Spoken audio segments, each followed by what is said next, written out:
The halls of Buckingham Palace fell into stunned silence when Sarah Ferguson revealed a secret that no one dared imagine.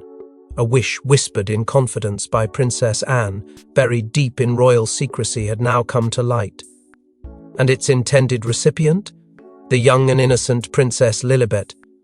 But why would Anne, the unshakable royal, confide in the Duchess of York, and why now? Before we go deeper into what this really means for the royal family, make sure to subscribe so you don't miss a single update. It all began with what seemed like an ordinary podcast appearance, an unexpected guest spot by Sarah Ferguson, the Duchess of York. Known for her unpredictable charm and often controversial candor, she was hardly the first person expected to unearth royal tremors. But midway through the interview, she dropped a sentence that would ricochet through the walls of Buckingham and beyond. There was a future carved out for Lilibet, never meant for public ears. The room went quiet, the hosts paused. But the fire had already been lit. Royal watchers erupted online, and within hours the podcast clip was dissected by tabloids, analysts, and loyalists alike. What did she mean? Why Lilibet? And who had envisioned this path?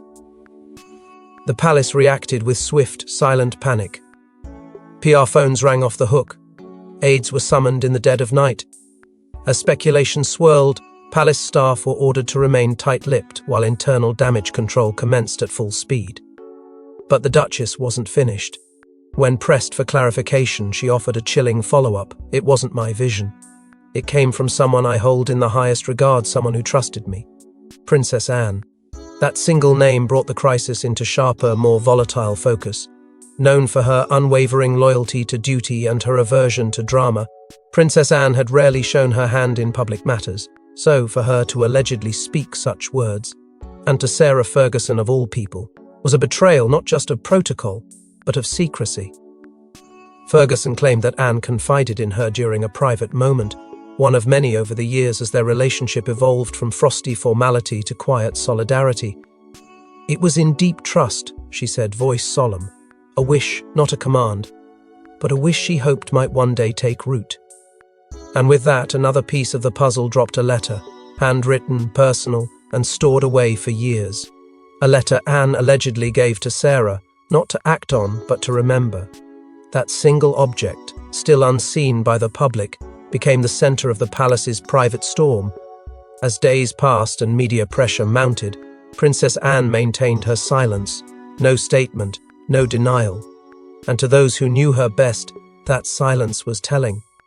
Her refusal to publicly dismiss Ferguson's claim did not go unnoticed. Behind closed doors, royal aides scrambled for confirmation, desperate to contain the story. But it was too late.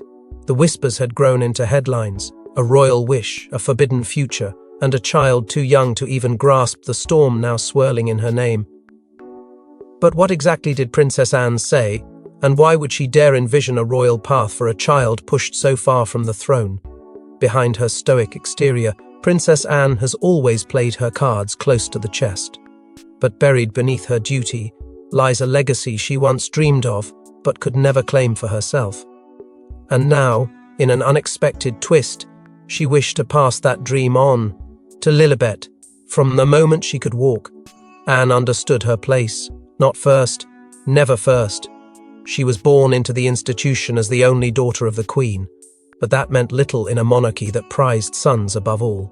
While Charles was groomed for greatness, Anne was expected to be silent, dutiful, and invisible. And though she wore the mask of obedience with grace, it concealed a heart hardened by centuries of tradition that told her she was less important, less worthy, less destined. Those early years defined her, not just as the royal family's most disciplined figure, but as its most quietly defiant. She never challenged the crown outright, but she remembered. She remembered the choices made, the dreams shelved, and the futures rewritten without consent. Anne's resentment wasn't loud. It didn't need to be. It echoed through her decisions. She refused titles for her own children, insisting they be raised free from the suffocating expectations that had once strangled her. She took on the grittiest royal engagements with military precision, earning respect in silence. But those close to her knew there was more beneath the surface. Friends and former aides have spoken, carefully, of the Princess Royal's rare admissions moments where she revealed her thoughts on inheritance, gender, and what might have been had she been born the heir. These weren't bitter reflections. They were the quiet acknowledgements of a woman who'd once dreamed of carving a new path, only to be locked out by a system she served with absolute loyalty. And then came Lilibet, a child whose name alone invoked the past, yet whose presence symbolized a crossroads the monarchy dared not face. To some, she was a footnote, too far removed from the line of succession to matter. But to Anne, sources say, she was something else entirely. A second chance, a blank slate, a child with the blood of Windsor and the fire of something new, a royal born into exile, unburdened by palace expectations, yet tethered to a legacy she didn't choose. Those psychological parallels weren't lost on Anne. She saw herself in Lilibet's distance, in her displacement, in the way her story was already being written without her voice. The letter, still unseen by the public, reportedly hinted at a vision not of defiance but of evolution, a dream where Lilibet would be nurtured not as a spare or an outsider, but as a sovereign in her own right, raised beyond protocol, educated for possibility, not to return to the monarchy, but to stand beside it as its moral mirror, a modern royal woman unshackled by protocol. That was the phrase said to have been used. And for those who understood Anne's pain, it was a message less about Lilibet and more about Anne herself, a way to ensure the future looked nothing like her past. But if Anne saw herself in Lilibet, who did she see standing in the way of that future? Many believed Queen Elizabeth II and Princess Anne shared a quiet understanding, but behind palace curtains, tensions simmered for decades, and when it came to Lilibet, those old wounds tore open once more. The public facade of unity between mother and daughter had long been accepted as truth, but beneath the surface lay years of frustration, silent defiance, and decisions that would come back to haunt the House of Windsor. Anne's disappointment over the denial of royal titles for her own children was never loudly spoken, but it was never forgotten either. It wasn't merely about status or privilege, it was about legacy. While her brother's children were given every honor the crown could bestow, Anne's children were raised without the ceremonial armor that came so freely to others, and the sting of that disparity never dulled. She watched as her devotion to duty was overshadowed by decisions that seemed to reward scandal and sideline integrity. A sense of political isolation deepened with each passing year as the Queen, outwardly fair and unshaken, appeared to dismiss Anne's quiet efforts to modernize the monarchy in favor of preserving tradition. The turning point, insiders suggest, came during the turbulent years of Prince Andrew's scandals. While Anne maintained her stoic schedule of engagements, her disgraced brother was reportedly shielded with fervent loyalty by the Queen. That protection, despite the public outcry, marked a line in the sand. To Anne, it was a betrayal not of her rank, but of values. She had been the monarchy's workhorse, the relentless presence behind the scenes, never wavering, yet her loyalty earned silence, while Andrew's recklessness earned sanctuary.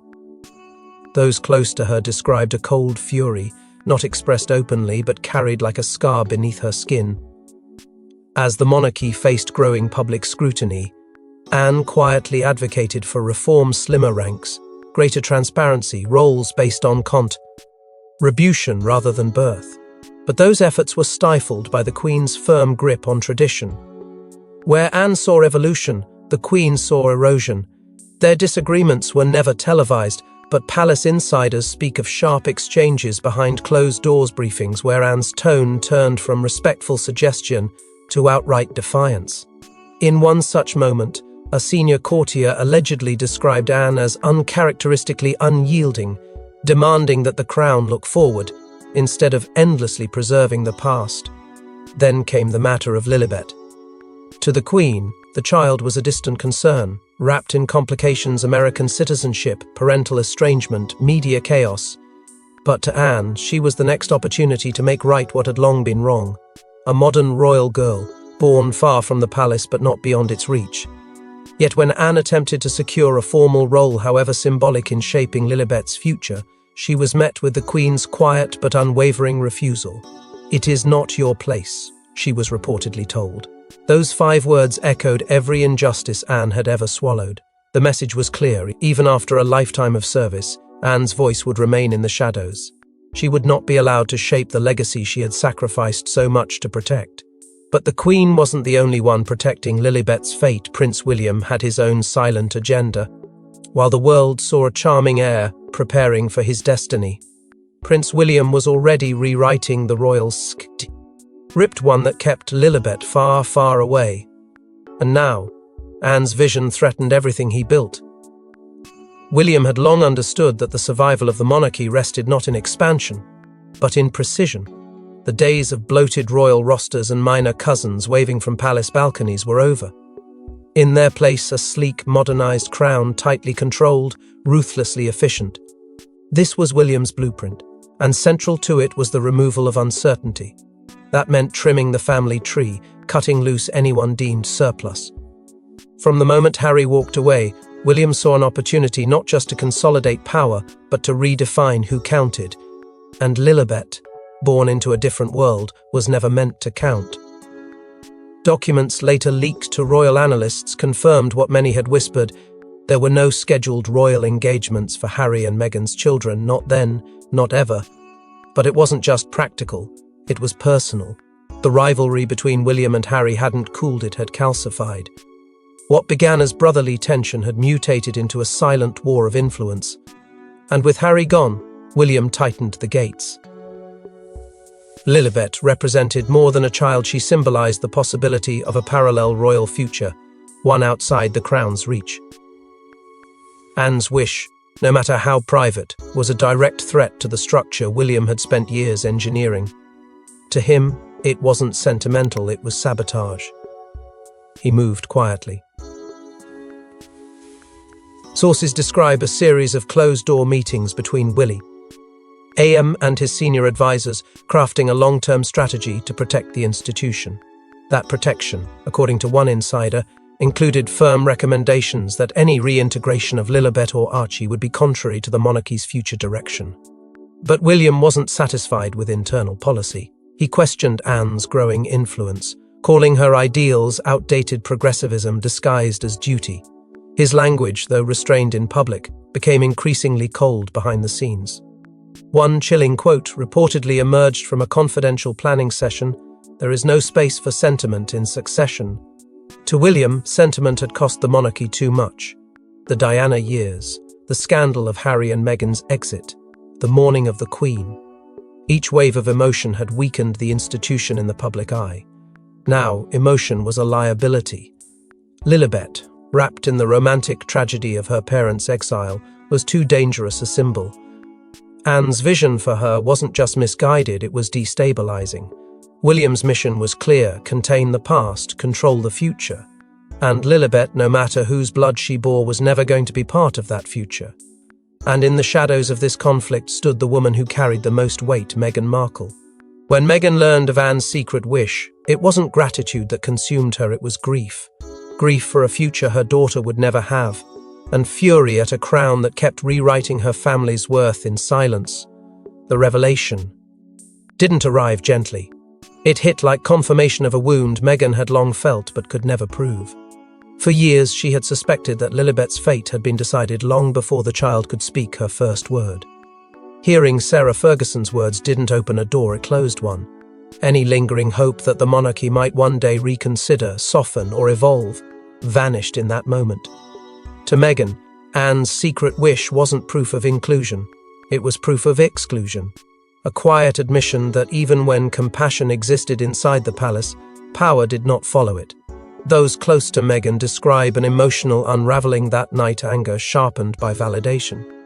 She had always believed Lilibet was never given a chance, never measured on her own merit, never allowed to exist beyond the shadow of her parents' departure. Now, that belief felt brutally confirmed. Anne's vision showed that the potential had been seen, acknowledged, even admired. And yet, it was buried, hidden, treated like a dangerous idea rather than a hopeful one. To Meghan, that was the cruelest truth of all. Old wounds reopened as well. A letter Meghan once wrote to Charles resurfaced in private conversations, carefully worded, deeply personal, and ultimately ignored. In it, she had pleaded not for privilege but for fairness, for understanding, for a chance for her children to exist without stigma. That silence from the crown had once been ambiguous. Now, in light of Anne's secret wish, it felt deliberate, calculate. A choice, not an oversight. The monarchy had heard her. It had simply chosen not to respond.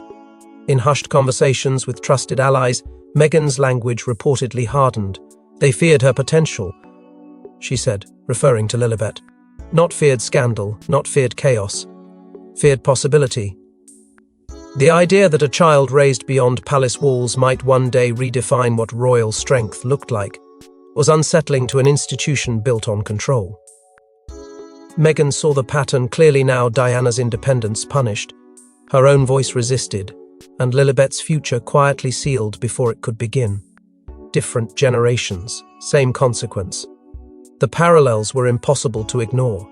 A mother watching her child pushed to the margins, a royal family uncomfortable with women who didn't fit the mold, a system that celebrated legacy but resisted evolution. Meghan didn't see herself as an outsider anymore.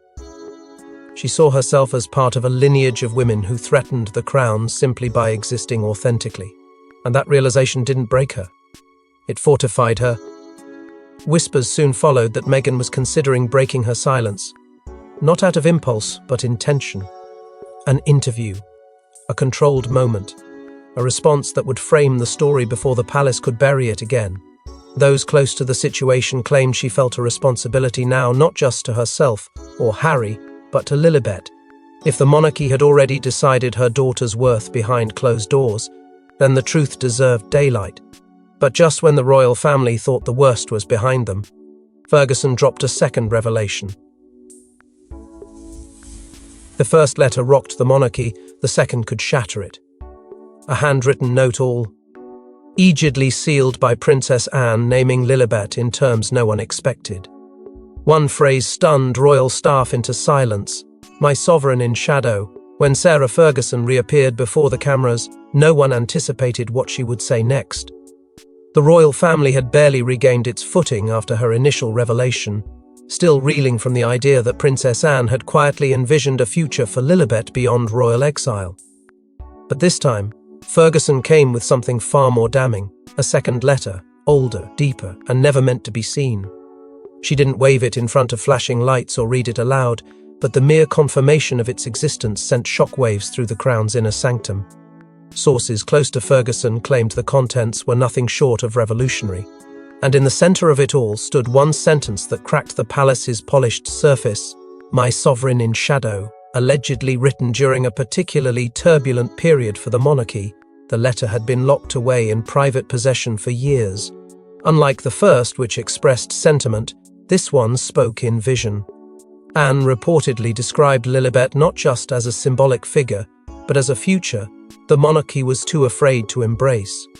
Her unique birthright, as the letter framed it, came from the fusion of two worlds, royal blood and American freedom. It spoke of that rare blend as a strength, not a blemish, a child born outside the system yet tethered to its history, an unfiltered mirror. Everything the monarchy had tried to control, and in that mirror, Anne seemed to see not danger, but transformation. Some read the letter as philosophical, metaphorical, a poetic reflection of lost opportunity. But others weren't so sure. Phrases like "groomed quietly" and "positioned for inevitability" raised alarm bells. What did Anne mean by quietly? Was this a vision for reform, or a hidden succession plan? Palace aides reportedly went into immediate lockdown, and King Charles III, already facing strained relations within the family, called for an internal inquiry into the origins and leak of the letter. The fear wasn't just that it existed, it was that someone, somewhere, had kept it alive for this exact moment. The implications were staggering. A respected senior royal referring to Lilibet as a sovereign, however indirectly, risked unraveling decades of royal hierarchy. It called into question not only Anne's allegiance to the firm, but the very narrative the palace had built since Harry and Meghan's departure. If Anne believed Lilibet was worthy of a crown, What did that say about the institution that left her in the cold? And who else had known? Some feared there were more letters. Others believed Anne had confided in more people than just Ferguson. Suddenly, no one could be trusted. Whispers became interrogations. Long-standing relationships began to fracture under the weight of suspicion. And yet, in the eye of the storm, one figure refused to explain herself. No press. Release. No statement, no denial. The woman at the centre of it all had gone utterly silent, and as the monarchy scrambles for control, one woman remains eerily silent: Princess Anne herself. After weeks of silence, Princess Anne emerged not in front of cameras, but behind a closed-door royal summit. What she said didn't just shake her family, it redefined her legacy. The palace had grown used to Anne's silence. It was her armour. While others played the media, Anne played the long game, measured, silent, and never seeking applause. But silence, she knew, was no longer an option. Too much had been said, too much had been assumed, and the storm swirling around Lilibet's name now threatened to swallow more than just whispers. It risked ripping the monarchy from within. So, when the royal family gathered in private, no cameras, no press, just blood and titles, Anne spoke. And the room would never be the same. She didn't deny the letters. She confirmed them calmly, deliberately, with a voice neither shaken nor theatrical. "Yes, I wrote them," she said, according to sources present. But they were reflections, not orders. That phrase landed with weight, because in it Anne acknowledged both the truth and the limits of her power. She hadn't plotted a coup. She hadn't conspired. But she had, in her private moments, imagined a different kind of monarchy, one that didn't discard its children based on convenience. Her words weren't a manifesto, they were a plea. And that distinction, thou, subtle, shook the foundations of royal certainty. Then came the moment no one expected. Anne turned toward her brother and nephew Charles and William and delivered a line that left the room stunned. "My loyalty lies with the future of the crown, not its comfort." It was, by all accounts, a direct challenge, not to their authority but to their decisions. Her tone remained regal, her delivery poised. But beneath every syllable was a judgment they couldn't ignore. She wasn't just defending her letters, she was defending a principle. That no child should be silenced before they could speak. That the crown should be protected not just from scandal but from stagnation. The response, unsurprisingly, was cold.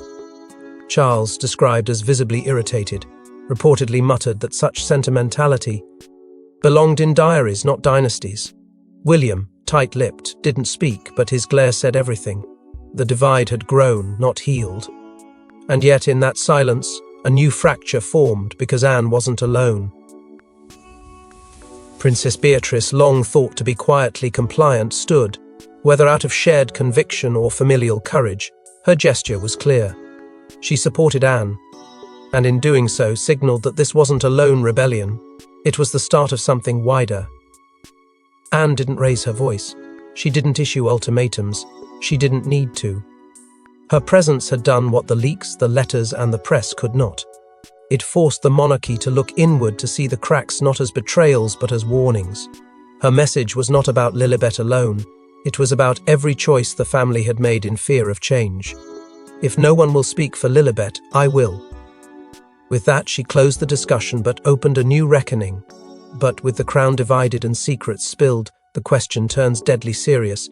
Is there a future for Lilibet within the monarchy at all?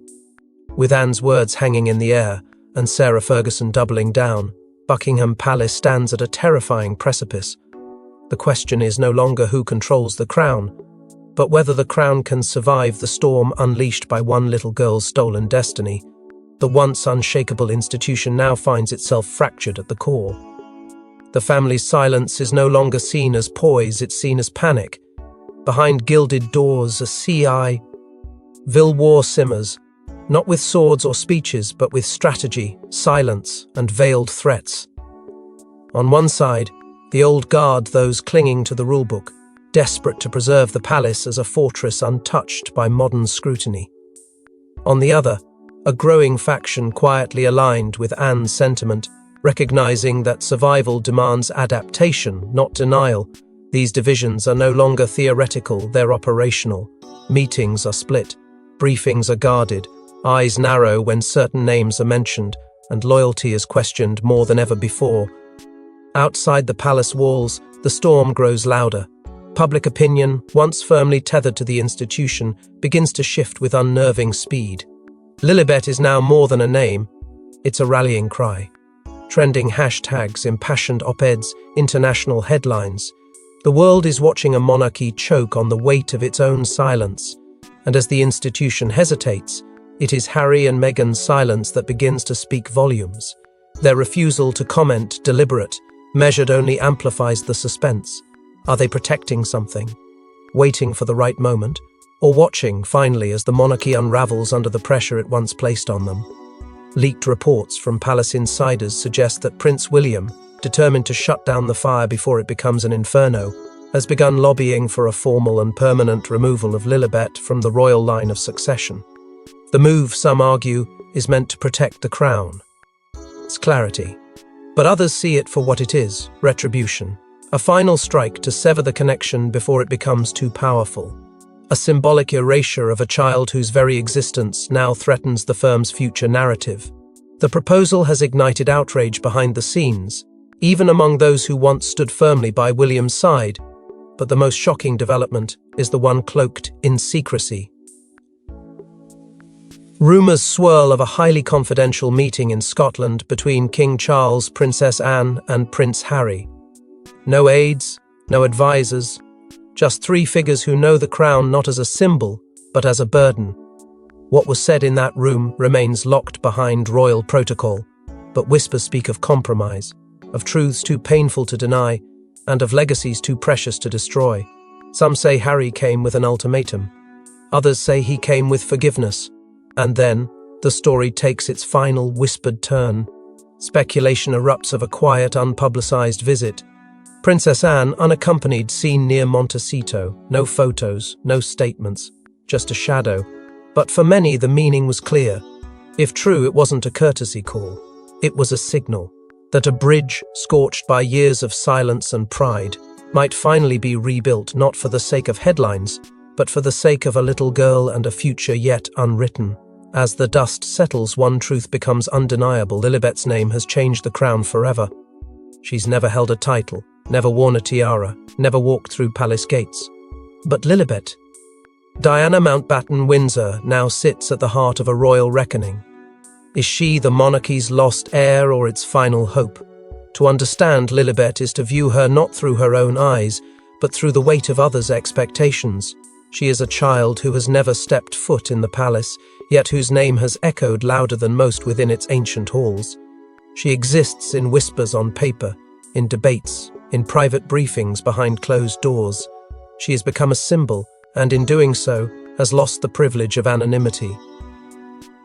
Through the eyes of Anne, she is a missed opportunity. Through William's, a threat to stability. Through Meghan's, a daughter wronged before she had the chance to rise.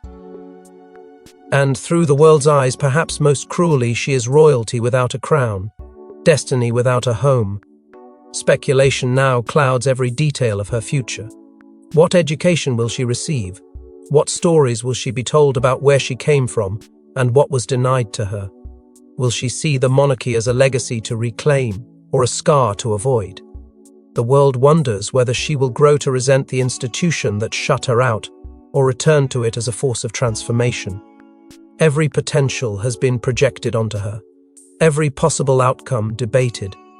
But no matter how many forecasts are written, one truth remains: the choice will one day be hers. And when that day comes, it may echo louder than anything the palace ever expected. What began as a private wish from Princess Anne has now tethered Anne's legacy to the path Lilibet chooses. The royal who was never allowed to lead may have quietly planted the seed for the one who could. And whether that seed grows inside the gates of monarchy or far beyond them, its presence is undeniable. Meghan and Harry, once cast out, now hold in their hands not just their daughter's upbringing, but the last trace of what the monarchy could have been if it had chosen differently. Their role is no longer that of royal exiles, but of guardians to a future that may yet redefine the crown from the outside in. Because in the end, It is not the scandals, nor the silence, nor the succession that threatens the monarchy. Most it is the possibility that they overlooked the one who might have saved it. Lilibet is not just a name. She is a mirror, a question, a haunting reminder that the future the crown fears most may be the one it cannot stop. And as history moves forward, she will not have to speak loudly to be heard. The mere fact that she exists will continue to reshape the legacy that tried to forget her. The palace may silence whispers, bury letters, and erase names, but it cannot stop prophecy. And this one belongs to a child named Lilibet. Thanks for watching. Please don't forget to like and subscribe, and we will see you in next one.